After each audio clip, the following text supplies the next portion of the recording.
Hello नमस्कार साथियों, स्वागत है आप सभी का एक बार फिर से एक नया वीडियो आप लोगों के लिए ये लेकर आए हैं आरआरबी नर्सिंग सुपरिंटेंडेंट के लिए। काफ़ी सारे लोगों को पता है एग्ज़ाम कब होगा, काफ़ी सारे लोगों को ये भी पता है सिलेबस क्या है, क्या एग्ज़ाम का पैटर्न है, सब कुछ पता है। बट ये पता नहीं है कि सर सब्जेक्ट का जो वेटेज है वो कैसे रहेगा, क्या रहेगा, किस सब्जेक्ट से कौन से टॉपिक इम्पोर्टेंट है, क्या वेटेज रहने वाला है ना। ये सारी चीज़ें आज आपको इस वीडियो के साथ में डिस्कस करने की कोशिश करेंगे। तो सबसे पहले एक सब्जेक्ट वाइज अपन जान लेते हैं कि मान लेते हैं कि आपका ये मेडिकल सर्जिकल नर्सिंग है, उसमें इंपॉर्टेंट टॉपिक्स कौन से हैं जिनके आने के ज़्यादा चांसेस बन रहे हैं। तो मेडिकल सर्जिकल जैसे आपको पैटर्न तो सबको पता ही है कि भाई साहब 70 नंबर तो आपके किसके हैं, नर्सिंग के, और नॉन नर्सिंग के आपके 30 क्वेश्चंस आने वाले हैं, जो आपका ये रहने वाला है। तो कुल मिलाकर ये आपका पैटर्न है एग्जाम का, और लगभग आपको इसके अकॉर्डिंग चलना है। तो सबसे पहले अपन नर्सिंग वाले जो सब्जेक्ट है उनका जान लेते हैं। क्या रहने वाला है कि एमएसएन सब्जेक्ट है। तो एमएसएन सब्जेक्ट में आपका ब्लड जो सिस्टम है, ब्लड सिस्टम में आपके इंपॉर्टेंट जो कौन कौन से हैं टॉपिक्स, वो आपके सामने यहाँ पर पेश करते हैं। एनीमिया वाला इंपॉर्टेंट है, थैलेसीमिया है, सिकल सेल, और जो एनीमिया, ये वाला आपके लिए बड़ा इंपॉर्टेंट टॉपिक्स है, जो ब्लड में से इनके क्वेश्चंस आने के ज़्यादा चांसेस बन रहे हैं। देखो एमएसएन बड़ा सब्जेक्ट है, एमएसएन के लगभग चांसेस जो बन रहे हैं ना कि 70 में से कितने क्वेश्चन आएंगे, तो 70 में से आप ये मानकर चल लीजिए 40 प्लस आपके किसके क्वेश्चन आएंगे, एमएसएन के, ओनली एमएसएन के आएंगे। डिफिकल्टी लेवल कैसा रहेगा वो डिपेंड करेगा आपका पेपर, जो एग्जामिनर बनाने वाला है पेपर, है ना, उसके ऊपर डिपेंड करेगा। बट पिछले जितने भी पेपर अपन ने देखे हैं उसमें क्या है कि सिंगल लाइनर जितने भी क्वेश्चन है वो उनकी थोड़ा ज़्यादा रहने के चांसेस हैं। तो सिंगल लाइनर के अकॉर्डिंग भी है, बट ये जो टॉपिक्स मैं आपको बता रहा हूँ इनके क्वेश्चन आने के सीधे सीधे आपके वहाँ पर चांसेस बन रहे हैं। तो एमएसएन के 40 प्लस क्वेश्चन आपके देखने को मिलेंगे एग्जाम में। पीछे बचे 30 क्वेश्चन, वो किसके रहेंगे वो भी आपको बता देंगे। तो ब्लड के एनीमिया ये मैंने आपको बताया। एंड किसी को स्क्रीनशॉट लेना है तो मैं साइड हो जाता हूँ, आप देखकर एमएसएन के जितने भी इंपॉर्टेंट टॉपिक है उनका स्क्रीनशॉट ले लीजिए। एंडोक्राइन में थायराइड के डिसऑर्डर है, एड्रेनल डिसऑर्डर है, डायबिटीज मेलाइटिस है। इंटोग्यूमेंट्री में आपके जो बर्न टॉपिक्स है थोड़ा इंपॉर्टेंट है। ये थोड़ा इंपॉर्टेंट इसलिए है कि काफ़ी सारे क्वेश्चंस पिछले एग्जाम में भी हमने देखे थे, मतलब जो प्रीवियस पेपर है उनमें आप खुद देख लेना, आपको पता लग जाएगा, ऑब्जर्व करेंगे तो, है ना। कार्डियोवास्कुलर सिस्टम है, इसमें ईसीजी है, कार्डिक डिसरिथमियाज है, और मायोकार्डियल इंफेक्शन है। ये हार्ट फेलियर और हार्ट ब्लॉक वाले हैं, ये कार्डियोवास्कुलर सिस्टम के लिए इंपॉर्टेंट है। रीनल सिस्टम में भी आपका एक्यूट और क्रॉनिक, ये दोनों जो फेलियर, रीनल फेलियर है और इसका मैनेजमेंट क्या है, और जो डायलिसिस वाला पोर्शन है वो भी आपके लिए थोड़ा इंपॉर्टेंट है। उसके बाद में अगला आता है आपका आई एंड ENT वाले, उसमें कैटरेक्ट जो है, ग्लूकोमा है, या फिर टॉन्सिलाइटिस है, ये सारे के सारे इंपॉर्टेंट है।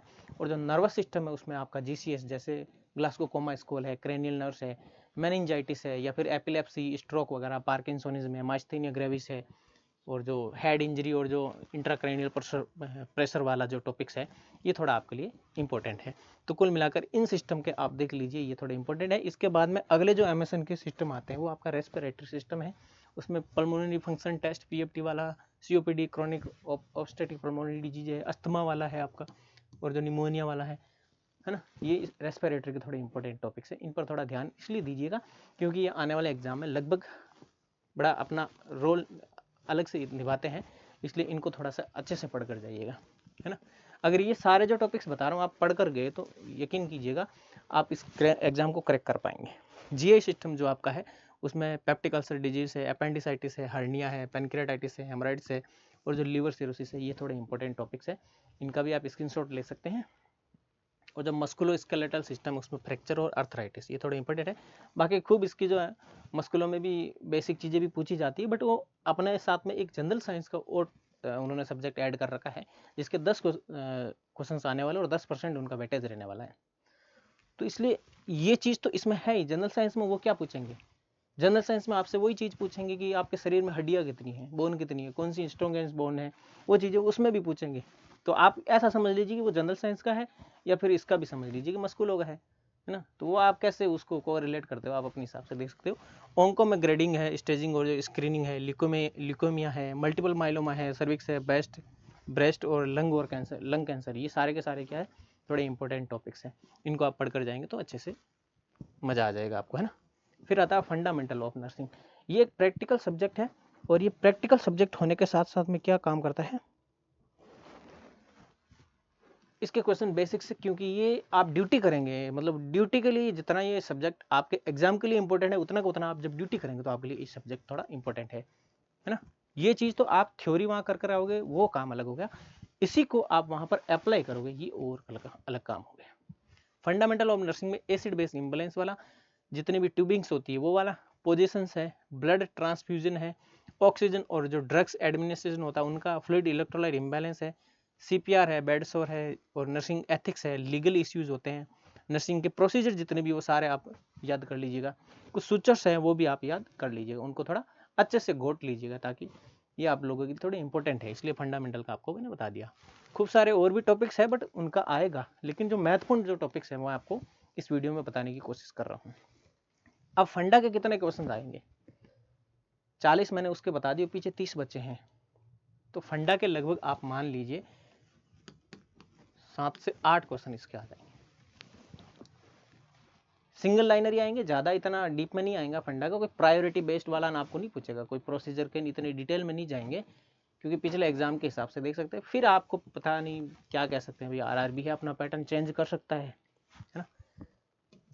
ओबीजी का, ओबीजी में आपको मेंस्ट्रुएशन साइकिल है, पेल्विस है, फिटल हेड है, प्लासेंटा, लेबर, एबॉर्शन से रिलेटेड, प्रेगनेंसी इंड्यूस जो हाइपरटेंशन है, फिर आपका आरएच इनकम्पेटिबिलिटी है, ये एपीएच है आपका है, फिर आपका आता है एक्टोपिक प्रेगनेंसी, मेडिकेशन जो ऑब्स्टेट्रिक में जितने भी यूज करते हैं उनका है, मतलब फार्मा है वो ओबीजी की फार्मा है, और जो गटपाल जिसे जीटीपीआल कहते हैं आप कहते हैं, वो क्वेश्चन इसका एक जरूर देखने को मिलेगा, है ना, सीधा सा है, ये हर एग्जाम में इसका देखने को मिलता ही मिलता है। तो ओबीजी की भी लगभग आपके कितने हो जाएंगे, 6 से 8 क्वेश्चन इसके भी देखने को मिल सकते हैं, इसका वेटेज ऐसे आप देख सकते हो। फिर अगला सब्जेक्ट आपका आ जाता है community health nursing. Community health nursing में वैक्सीनेशन रिलेटेड आ सकता है, लेवल ऑफ प्रिवेंशन, एपिडेमियोलॉजी की ट्रायड है आपका, कॉन्ट्रासेप्शन, हेल्थ प्लानिंग कमेटी है, जितनी भी कमेटीज है वो कमेटीज आप याद करके जाइएगा, डेमोग्राफी है, डिजास्टर मैनेजमेंट है, ऑक्यूपेशनल जो आपकी हेल्थ डिसऑर्डर है वो सारे के सारे, कम्युनिकल डिजीज में देखा जाए तो मीजल्स है, मम्स है, पोलियो है, रेबीज है, टीबीज है, और इसका जितना भी मैनेजमेंट होता है वो भी आप देख कर जाइएगा, मलेरिया वगैरह, डेंगू वगैरह, ये कॉमन से मतलब चलते रहते हैं साल भर जो डिजीज, उनका भी वहाँ पर क्या पर रहने वाला है, तो कम्युनिटी का भी आप स्क्रीनशॉट ले सकते हैं। फिर अगला सब्जेक्ट आपका आ जाता है इसके बाद में साइकेट्री।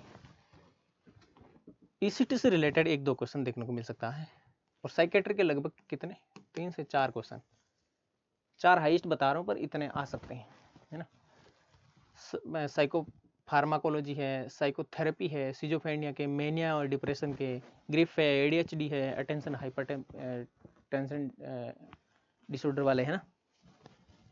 इसके बाद में साइकेट्रिक बाद में अगला सब्जेक्ट आता है पीडियाट्रिक। देखो ओबीजी और पीडियाट्रिक जो सब्जेक्ट है ना वो लगभग मान लीजिए आप बच्चा बच्चा माँ, माँ बच्चा बच्चा माँ, तो कुल मिलाकर इसके भी लगभग 4 से 5 क्वेश्चन देखने को मिल सकते हैं।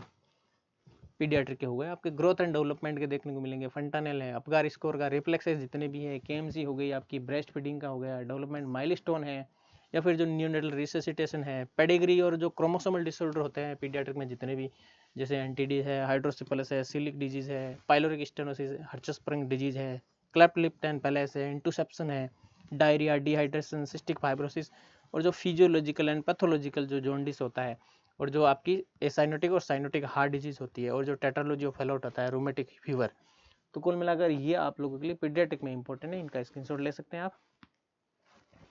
इसके बाद में अगला सब्जेक्ट आता है आपका फार्मा।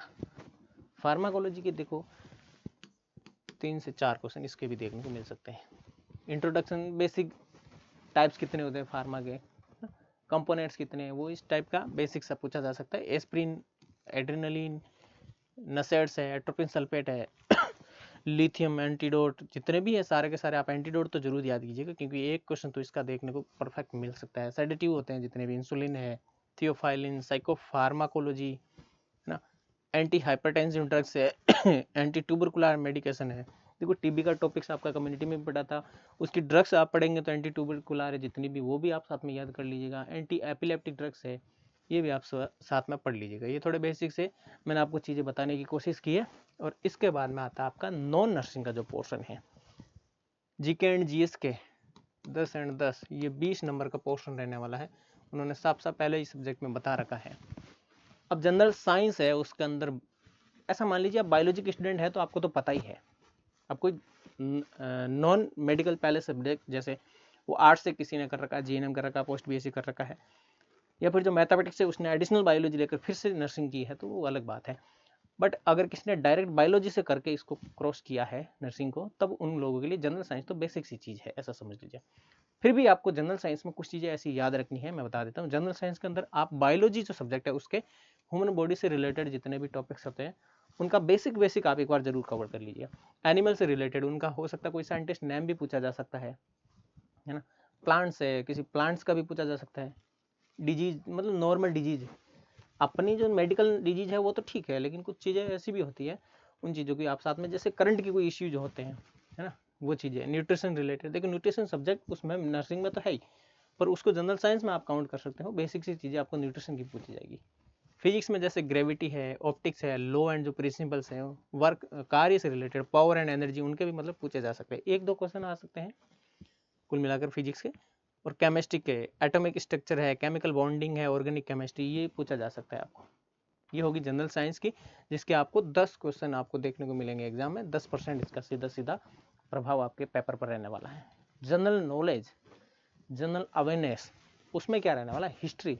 देखो हिस्ट्री भी बेसिक रहेगी, इतनी ज़्यादा डीप में नहीं रहेगी। हिस्ट्री हो गई, हिस्ट्री के बाद में पॉलिटिकल साइंस हो गई, जियोग्राफी भी आएगी। जियोग्राफी आपकी स्टेट लेवल की नहीं आएगी, ये इंडिया लेवल की आएगी। बेसिक सी आएगी जियोग्राफी में। मान लीजिए पूछ लेते हैं कि कालीबंगा सभ्यता कहाँ पर है, ऐसा बेसिक से पूछा जा सकता है। और कोई जियोपॉलिटिकल जो इश्यूज होते हैं उनके बारे में पूछा जा सकता है। इकोनॉमिक्स बेसिक से आपसे पूछा जा सकता है। बैंकिंग रिलेटेड चीज़ें, स्पोर्ट्स का कोई पूछा जा सकता है कि भाई 2020 वर्ल्ड कप किसने जीता, इस टाइप का पूछा जा सकता है। हो सकता है ऐसा भी पूछा जा सकता है कि स्पोर्ट्स के अंदर जो 2020 गेम्स था उसके अंदर जो मैन ऑफ द सीरीज कौन रहा, मैन ऑफ द टूर्नामेंट कौन रहा। या फिर ऐसे पूछा जा सकता है कि पेरिस ओलंपिक में भारत के लिए पहला मेडल किसने जीता था, है ना, गोल्ड किसने जीता था। पैरा ओलंपिक का पूछा जा सकता है, स्पोर्ट्स का पूछा जा सकता है। बुक्स से रिलेटेड, किसी ने कोई ऑथर है उसने बुक्स लिखी है, उसका पूछा जा सकता है कि ये बुक्स किसने लिखी थी।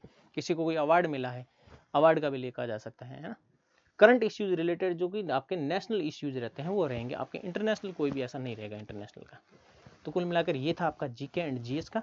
और इसके बाद में आपका आता है मैथ्स एंड रीजनिंग का। मैथ्स एंड रीजनिंग का जो पोर्शन रहने वाला है, दोनों का मिलाकर आपका कितना था, 10। ये थोड़ी आपको थोड़ी हेल्प मिल गई है कि मैथ्स और रीजनिंग को मिलाकर आपके लिए 10% ही रखा, 10 क्वेश्चन ही आने वाले हैं।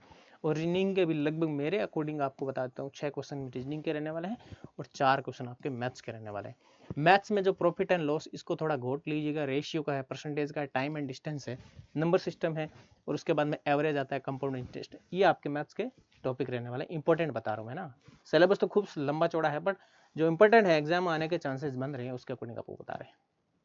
रीजनिंग के अंदर देख लीजिए 6 क्वेश्चन लगभग आपको कोडिंग डिकोडिंग का, डायरेक्शन का है, टेस्ट जो आपका रहने वाला है डायरेक्शन टेस्ट का, सिंप्लीफिकेशन है, नंबर सीरीज है, ब्लड रिलेशन जितने भी, जैसे मान लीजिए आपके चाचा की दादी की पोती आपकी क्या लगेगी, मतलब कुछ भी ऐसा, वो ब्लड रिलेशन आपके साथ में संबंध निकालने के लिए कहेंगे। सिटिंग अरेंजमेंट है, आप राम के 22 नंबर पे बैठे हैं, ऐसा मतलब आता ना, उस टाइप के क्वेश्चंस आपको यहाँ पर सिटिंग अरेंजमेंट में भी पूछे जा सकते हैं। तो कुल मिलाकर ये था आपका पूरा का पूरा एक जो आरआरबी एग्जाम का इंपॉर्टेंट टॉपिक्स, और उनका मैंने आपको कोशिश की कि कौन से इंपॉर्टेंट टॉपिक में आने के चांसेस बन रहे हैं। आपका एग्जाम कब होगा? मार्च की लगभग आपकी संभावित 2 तिथि जो बताई जा रही है उसके अकॉर्डिंग आप अपनी तैयारी रखिए, है ना। तो उम्मीद करते हैं जितनी भी मैंने आपको चीज़ के इस वीडियो में बताने की कोशिश की है वो आपको लगभग पसंद आई होगी। अगर नहीं आई तो कोई बात नहीं, आप मुझे सजेस्ट कीजिए, कोशिश करेंगे अगले वीडियो में आपके लिए कुछ नई चीज़ें जो आप लोगों के लिए पसंदीदा रहेगी। ठीक है, तो आज के लिए वीडियो में बस इतना ही। मिलते हैं किसी नई अपडेट, नई खबर के साथ में। तब तक के लिए जय हिंद, जय भारत, थैंक यू।